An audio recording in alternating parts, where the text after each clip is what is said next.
사랑하는 성도 여러분, 사람은 모두가 다 한 번 죽습니다. 한 번 죽는 것은 사람에게 정하신 것이요 그 후에는 심판이 있으리니 말씀하고 있어요. 그래서 사람에게 가장 심각한 것은 뭡니까? 죽음입니다. 여러분, 죽음이에요. 언젠가는 우리 모든 인간들은 다 죽어야 하는데도 불구하고 우리는 죽지 않고 죽음을 연장시키기 위해서 부단히 애를 쓰고 약국과 병원을 들락나면서 한의사까지 찾아가면서 우리는 애를 쓰게 되지요. 그만큼 죽음은 두려운 것이고 인간으로서는 감당할 수 없는 엄청난 것입니다. 그래서 한 사람이 젊은 나이에 병들고 죽고 사고에 죽고 나면 주위 사람들이 한결같이 말합니다. 너무 젊은 나이에 죽었어. 너무 아까운 인생이야. 혀를 차면서 안타까워하는 모습을 우리가 볼 수가 있습니다. 참으로 그래서 인생은 값진 것인데 어떤 잘못과 죄를 지어서 교도소에서 사형을 당했다면 참으로 그것도 비참한 것이죠. 교도소 선교하는 그러한 목사님을 통해서 아주 사형수들의 그한 반응을 많이 저는 들었어요. 그렇게 죄를 지었고 그렇게 사형을 당해도 그의 어머니는 그 자리를 떠나지 못한다는 거죠.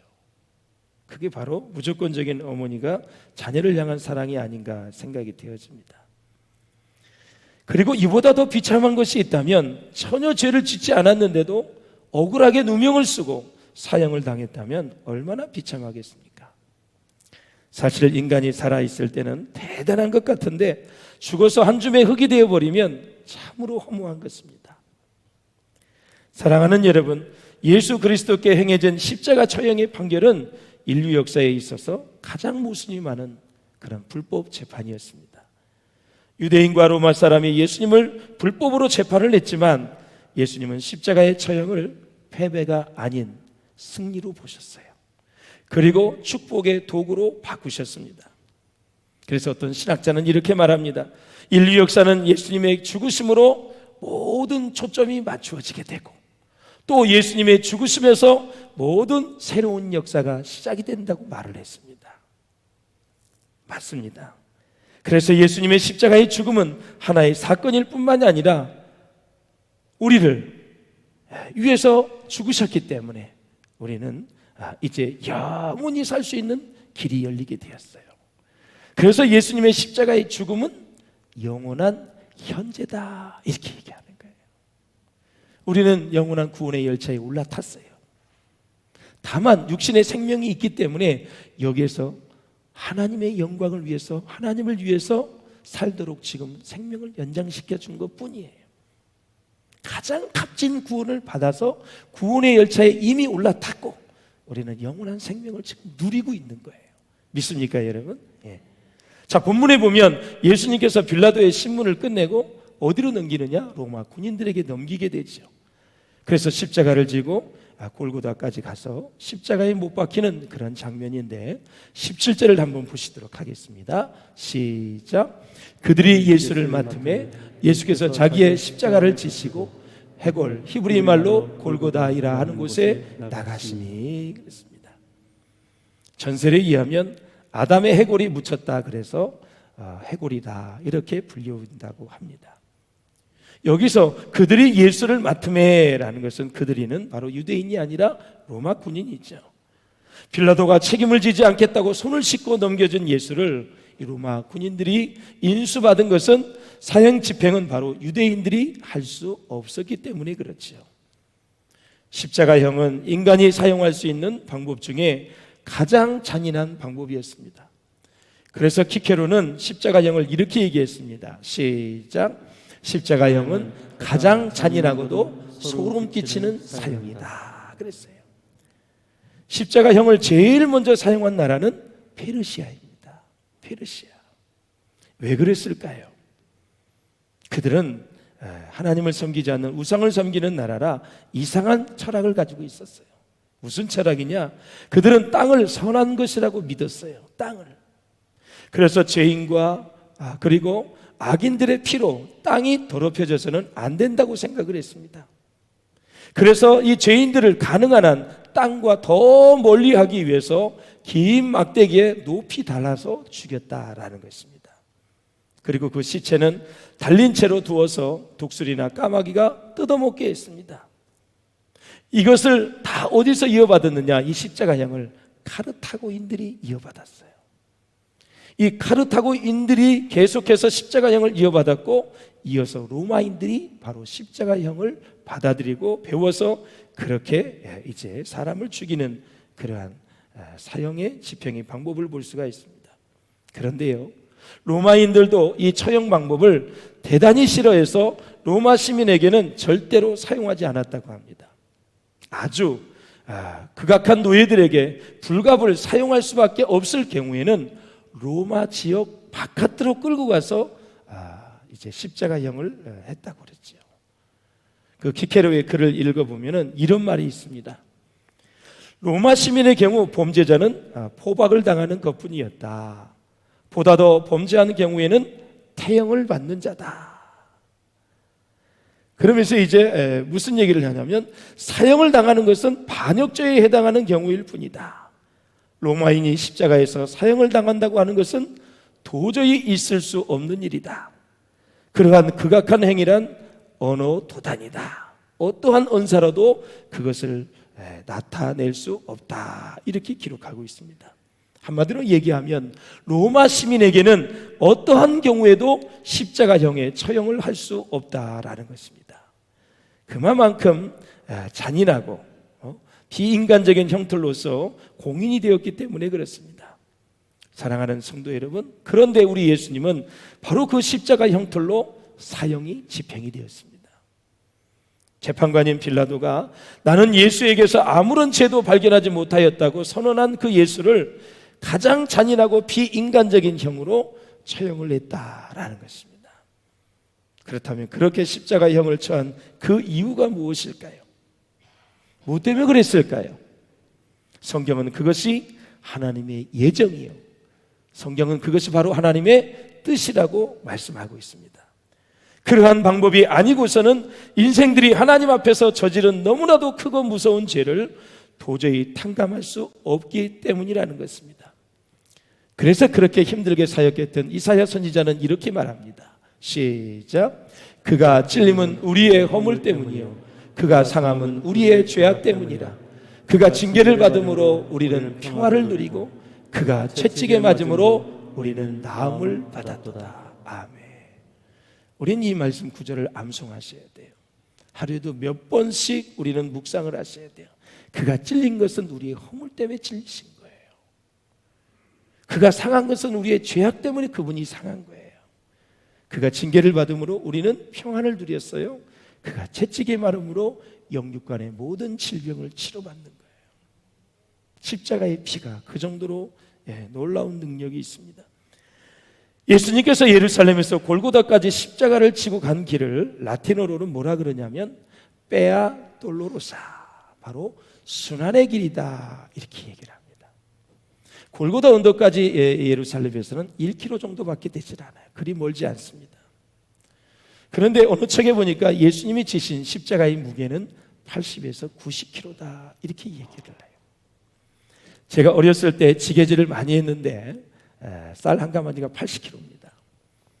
그거를 그냥 젊었을 때는 허튼하게 지었는데 지금 29kg짜리 2개를 탁 올리니까 다리가 부들부들 떨리더라고요.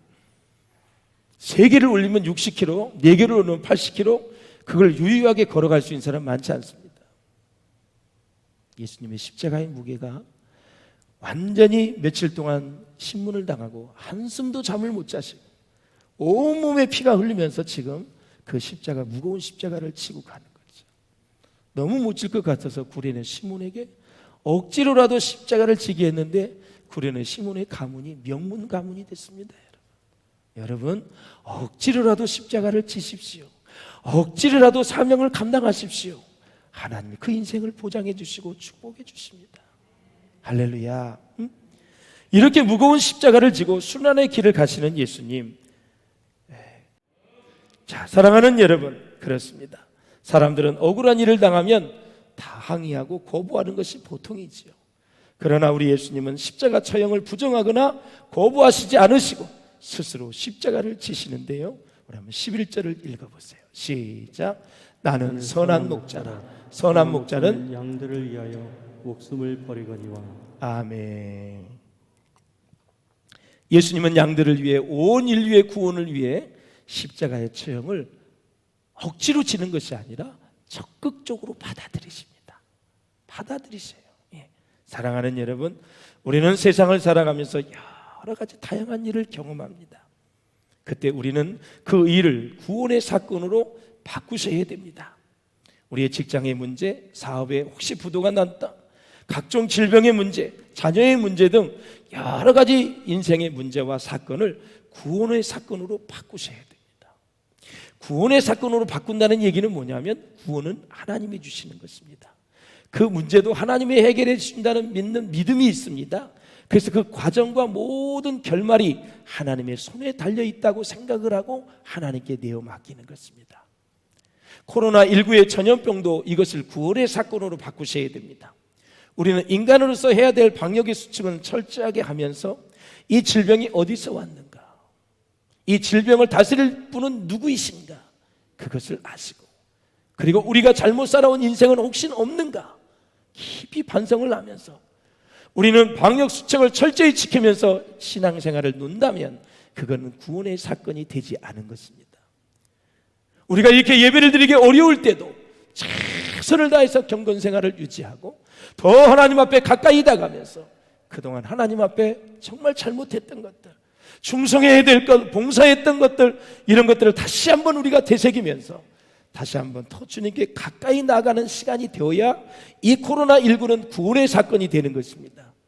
얼씨구나 잘됐다, 교회 나오지 말라 그러니 나라에서도 나가지 말라 그랬는데 뭐하러 나가 하면서 여러분의 손을 놓는다면 여러분은 감당할 수 없는 영적 상태가 되어져서 나중에는 하나님 앞에 올 수 없는, 돌이킬 수 없는 정도의 영적인 침체로 여러분 허덕일 수밖에 없다라는 거죠.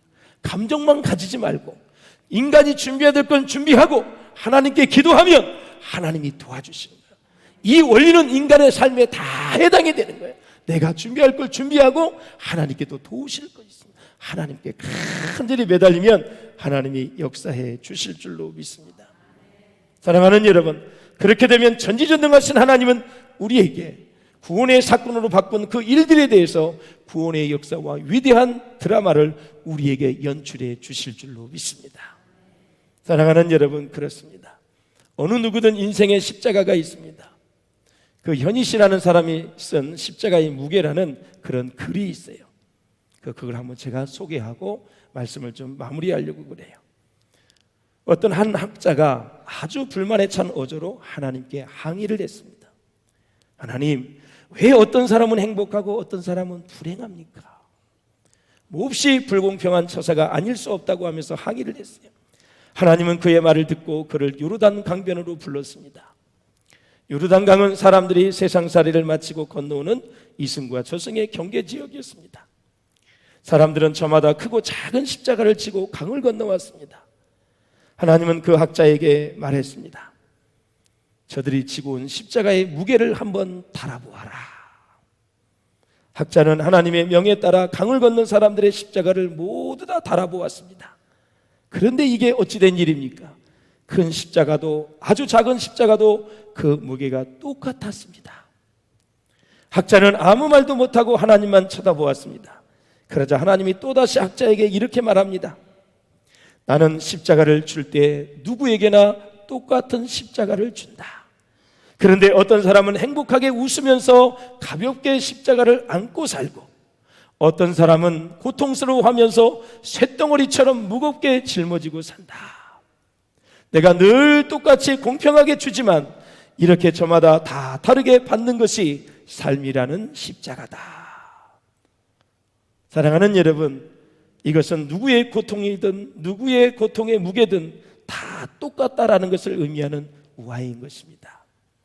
사랑하는 여러분, 다른 사람의 고통은 가벼워 보이는데 왜 나의 고통은 이렇게 무겁고 힘드냐고 생각하지 말라는 뜻이기도 합니다. 그리고 사랑하는 여러분, 나에게 가장 알맞고 편안한 십자가는 지금 내가 지고 가는 십자가라는 뜻입니다. 여러분에게 주어진 십자가가 무엇입니까? 지금 그것이 가장 가벼운 십자가라는 것입니다. 왜 그럴까요? 그것을 질 수 있는 지혜와 능력을 이미 여러분에게 주었기 때문에 그렇습니다. 십자가만 바라보면서 절망하지 말고 그것을 질 수 있는 능력과 권세를 주신, 지혜를 주신 그 하나님을 바라볼 수 있기를 주의 이름으로 축원합니다. 사랑하는 여러분, 그렇습니다. 근심과 걱정이 없는 사람은 단 한 사람도 없습니다. 자기 마음과 머릿속에서 시작되는 생각의 차이에서 걱정과 근심을 낳게 되는 것입니다. 그러므로 사랑하는 여러분, 오늘 여러분의 생각을 기쁨의 일로 바꾸시기를 바랍니다. 오늘 여러분의 생각을 감사의 일로 바꿀 수 있기를 주의 이름으로 축원합니다. 여러분의 생각을 은혜의 일로 바꿀 수 있기를 바랍니다. 여러분의 생각을 사랑의 일로 바꾸시면 어떻겠습니까, 여러분? 기쁨으로, 감사로, 사랑으로, 은혜의 말로 바꾸신다면 여러분의 인생에 기적이 일어나게 될 줄로 믿습니다. 그래서 그 현이라는 학자는 글을 쓴 사람은 마지막은 이렇게 되어 있습니다. 제가 은혜를 받았어요. 오늘도 지치지 않기를 기도합니다. 그랬어요. 사람이 공부를 하든 사업을 하든 직장을 다니든 결혼을 하든 무엇을 하든 목회를 하든 사람은 다 지치게 되어 있습니다. 죄인이기 때문에 다 지쳐요. 여러분, 어떤 사람도 지치지 않는 사람이 없어요. 그럴 때 사랑하는 여러분, 무슨 일이든 사람께 구하고 의지하여 사람의 일이 되지 않게 하시고 하나님을 믿고 의지해서 하나님의 일이 되게 하시기를 주의 이름으로 축원합니다. 할렐루야. 믿음이 부족하여 하나님의 일을 사람의 일로 바꾸시지 않기를 바랍니다. 무엇을 만나든지 어떠한 일이든지 어떠한 사건이든지 간에 그것이 하나님의 일이 되게 하는 것, 이것이 바로 지혜인 것입니다. 본문은 예수님을 알지 못하는 로마 군인들이 예수님의 옷을 나누어 갖는 일에 열을 올리고 있습니다. 당시는 가난했기 때문에 옷을 나누어 갖는 일이 일상이었고 로마 군인들에게는 알바였습니다. 하나의 비즈니스였고 부수입을 챙기는 좋은 기회였습니다. 예수님의 옷을 다 벗겼는데 그것을 다 나눠 가졌어요. 속옷은 통으로 짠 것이었기 때문에 전설에 의하면 그의 어머니가 짜주었다 그래요. 예수님에게 아주 고급진 옷입니다. 그것을 다 나눠 가져야 되는데 속옷을 찢어서 가질 수는 없잖아요. 그래서 제비를 뽑아서 나눠 가졌어요. 이 성경 말씀의 성취인데 시편 22편에 보면은 내 겉옷을 나누며 속옷을 제비 뽑나이다. 이 말씀이 예수님에게 그대로 성취된 것입니다. 놀랍지요, 여러분. 사랑하는 여러분, 그렇습니다. 또 한 번은 이제 예수님께서 사도 요한에게 말합니다. 요한아, 너의 어머니다. 그리고 마리아 어머니에게는 어머니여, 당신의 아들입니다. 여러분은 예수님의 동생들은 몇 명이 있었는데요, 설에 의하면 5명이 맥시멈이고 미니멈이 3명입니다. 이 3명의 형제들이 예수를 안 믿었어요. 부활도 안 믿었어요. 그러면 십자가 밑에서 그 동생들에게 어머니를 부탁해야지 왜 사도 요한에게 부탁을 해요? 예수님의 동생들은 오지도 않았어요. 십자가 밑에 있었던 사람이 5 여자가 있습니다. 5 여자, 마리아, 예수님의 이모, 글로벌하는 이모 또 다 있고 사도 요한, 그 다음에 7 귀신 들렸다 고침받은 막달라 마리아가 거기 있었습니다. 이 여인은 참으로 의리 있는 여인이었습니다. 성경에 보니까 이 5 여자가 힘을 합해서 제자들과 예수님을 다 물질로 섬겼다 그랬어요. 숙박을 다 섬겼습니다. 그런데 십자가 현장까지 이 막달라 마리아가 온 것이죠. 여러분, 하나님의 은혜를 잊지 않기를 주의 이름으로 축원합니다. 귀신 들렸지만 그를 고쳐주신 예수님을 끝까지 기억하고, 사실 예수님 밑에 가면 죽을 수도 있거든요. 유대인들이 얼마나 시퍼런 칼날을 가지고 지금 있는데 예수님을 추종했던 자들 다 죽이려고 아주 그냥 혈안이 되어 있는데 끝까지 그것도 무시하고 예수님의 십자가 곁을 지키는 막달라 마리아. 사랑하는 여러분, 이렇게 이 여인들은 예수님과 제자들을 잘 섬긴 것을 볼 수가 있어요. 제가 카네기에 대한 책을 한번 전부 섭렵을 하면서 제가 이제 록펠러라는 책, 또 카네기 다 책을 다 봤는데 강철원 카네기에 참 머리에 꽂힌 구절이 하나 생각이 나요. 무슨 얘기냐면 부자로 죽는 것은 참으로 부끄러운 일이다. 이게 그냥 팍 겠어요. 부자로 죽는 것은 참으로 부끄러운 일이다. 이규풍의 선교사님의 아들 기풍이가 있잖아요. 죽기 전에 아들아 너에게 할 말이 있다. 5분마다 꼭 십자가를 생각하라. 도대체 이 어머니는 어떤 어머니일까? 묵상을 해봤어요. 진짜 십자가의 은혜를 알고 살았던 어머니예요. 5시간마다 5일마다 십자가를 생각하라는 것이 아니라 5분마다 십자가를 생각하라. 그렇게 하지 않으면 우리의 영이 잘못될 수도 있고 세상의 영향을 받을 수도 있고 믿음이 떨어질 수도 있고 악한 원수마귀 사단의 세력이 공격할 수 있기 때문에 그 어머니는 십자가의 권능과 보혈의 능력과 이 놀라운 성령의 권능을 믿고 그 아들에게 그 부탁을 한 것입니다. 이런 부탁을 할 수도 있죠. 아들아 내가 서울에 10년 전에 3억을 주은 아파트가 있는데 지금 30억이 됐더라. 몰래 감춰두다 두니까 잘 살아. 내가 어디에 1000평을 살았는데 그 땅 문서를 줄 테니까 잘 살아. 내가 어느 도시에 조그만 빌딩 하나 사놨어. 아무도 몰라. 그거 잘 갖고 살아. 사랑하는 여러분, 우리가 결혼을 하고 집을 장만하고 그리고 차를 사고 우리 설교단에서는 쉽게 얘기를 해요. 그러나 현실적으로는 그것이 정말 필요하고 정말 그것을 이루기가 너무너무 힘듭니다. 그럼에도 불구하고 왜 설교단에서는, 왜 성경 말씀에서는 구원의 은혜가 그렇게 값지다고 얘기를 하고 선포를 할까요? 결혼하기 힘든 거 알아요. 집 사기 힘든 것도 알아요. 전세값이 너무 올라갔어요. 자동차 사는 것도 유지하는 것도 어려운 거 알아요. 집을 사는 것도 얼마나 힘든지 알아요. 대출을 해서 이자도 내야 되는 것도 너무 알아요. 그럼에도 불구하고 왜 구원의 은혜가, 십자가의 보혈의 은혜가 그렇게 값지다고 선포를 할까요? 그것이 우선순위가 되어져야 여러분 우리의 영이 망가지지 않는 거예요. 그까지 하나님의 은혜로 살아갈 수가 있는 거예요. 구원의 은혜 놓치면, 구원의 은혜에 감사해 그것을 놓치면 우리는 다 잃어버릴 수가 있어요. 힘이 들고 어려워도 사랑하는 여러분, 오늘 구원의 은혜를 감사할 수 있기를 주의 이름으로 축원합니다. 그래서 여러분, 예수님을 사랑하는 자가 예수님의 사랑을 받습니다. 예수님을 높이는 자가 예수님의 축복을 받습니다. 예수님을 믿고 따르는 자가 기적을 맛보게 되어 있습니다. 예수님은 십자가에서 저와 여러분을 지옥에서 천국으로 인도하신 것을 믿으시기를 바랍니다. 전설에 의하면 예수님이 죽으심을 확인하려고 창으로 옆구리를 찌른 병사가 있었습니다. 그 병사의 이름이 롱기누스라고 합니다.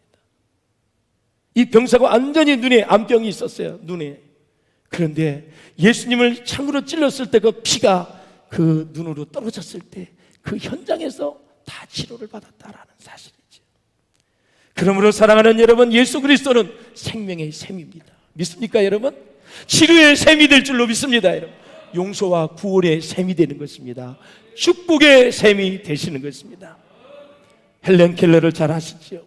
소경이요 기머거리고 말 못하는 이 삶 중고의 어려움을 이겨낸 헬렌 켈러. 뭐라 그랬는지 고백을 했는지 읽어보고 마치겠습니다. 시작. 이 세상은 고난에 차 있습니다. 그러나 그것을 이길 수 있는 힘을 주시는 하나님 또한 계십니다. 보지도 못하고 말도 못하고 기머거리였던 헬렌 켈러. 수많은 고난이 있지만 고난을 이길 수 있는 힘을 주시는 하나님도 또한 계십니다. 그것이 바로 보혈의 능력이고 성령의 권능이고 예수의 피인 것입니다.